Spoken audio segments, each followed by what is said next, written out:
Welcome back to the channel, guys. We are finally going to wrap up this blue car here and fixing our engine mounts, doing the transmission mounts, and a couple of little small things to get this to a state that I can go drive it again. So let me show you what we've got in the mail today that kept us from finishing the engine mounts in the last video. Okay, so basically the parts that we were missing from the last video were these little engine mount spacers here, and this sits over top the rubber piece of the engine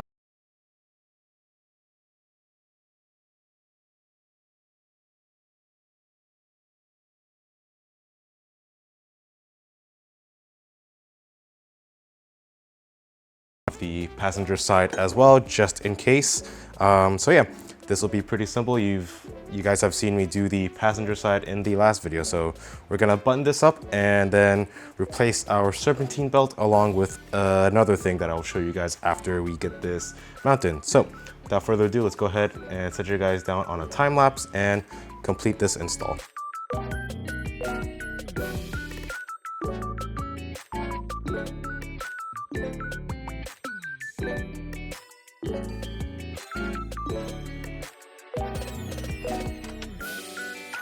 We finished the engine mounts, and I was going to do these transmission mounts here as well, but taking a look at it, I believe these are already upgraded. So personally, I do not need to do these, but if you were to do them, basically you would support the transmission like you would support the engine, and you would have, I believe, these bolts here. There's 1, 2, and then 3 right there, and I believe there are some nuts on top over here if I can get the light in. But yeah, there would be some nuts up top to take off as well if you wanted to do the transmission mounts as well. But looks like since we're already good to go here, we don't need to do these, so we will have some spares for the AP1. All right, so we got the engine mounts done on both the passenger and driver side. As I explained earlier, the transmission mounts look good to go. The driver side was a little harder to do. We had to put the mounts in as 2 separate pieces, where we had the rubber piece on the bottom. We put that in first, and then the engine mount piece goes in on top of that later. But other than that, pretty straightforward. So next up, what we're gonna do is replace our serpentine belt, because we had our steering rack rub against that belt and it's starting to fray a little bit. So let's grab our new belt and put that on. Okay, so next up, we're gonna go ahead and replace our serpentine belt here.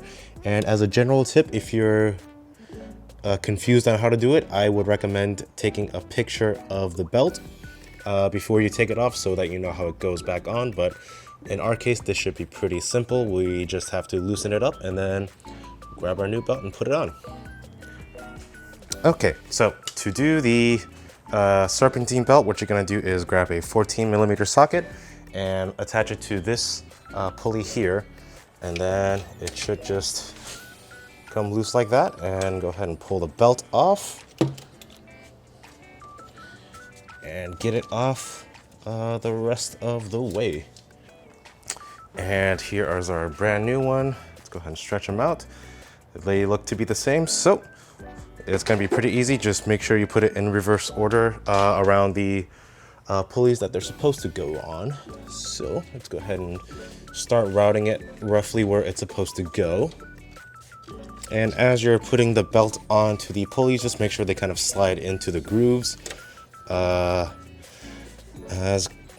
needed. Make sure they're not binding or anywhere. And then once you have everything over, use 2 hands and stretch the pulley while you loosen the tensioner and get it over the last pulley like that. So belt job is done. Everything looks to be seated correctly, and looks like we're good to go. We only have one more thing we're gonna do, and that is one of our evap solenoids. I'm gonna put a picture up of a code that I've been running into and the part that we're gonna replace for that. So let's jump into that right now. Okay, the next part we're gonna be replacing here is this purge solenoid on the charcoal canister down beneath. And the reason we're replacing this is because we're running into a particular evap code. I'm gonna toss it up on the screen here. And I had this code originally when I first got the car, and we replaced the solenoid on the bottom with a Rock Auto part, and it went away for a couple of months, and now that same code is back. And I think the reason why it's coming back is because we used a Rock Auto part that I had just kind of tossed on there to see if it would work. And now that it's back, we've replaced it with an OEM Denso part here. I'm gonna show the part number here. Okay, it won't really focus, but I'll toss the part number on the screen. It's gonna be 184600-9360 VSS V12. And this is gonna be a pretty simple install. It's gonna be right beneath the rear suspension here. There's a couple of 10s you gotta drop, and then it pops right on. So, I don't know if I'm gonna be able to fit a camera down there, but I'll put you guys down on the floor and give you any tips and tricks on how to replace this. So let's go ahead and get this on. Okay, bear with me. There's not much space down here to work with, but to basically quickly go over it, you're gonna have this little shield right here that's gonna be covering your charcoal canister. And if I can get the lights pointed correctly, this piece right here is what we're gonna be replacing. This is the valve solenoid. And basically we have a couple of 10s that are holding this on, and then I believe 2 screws on here that are holding it on. So it should be pretty easy. I'm gonna set you guys down on a time lapse so you can watch me do this. Yeah, I'm gonna go ahead and start doing that now.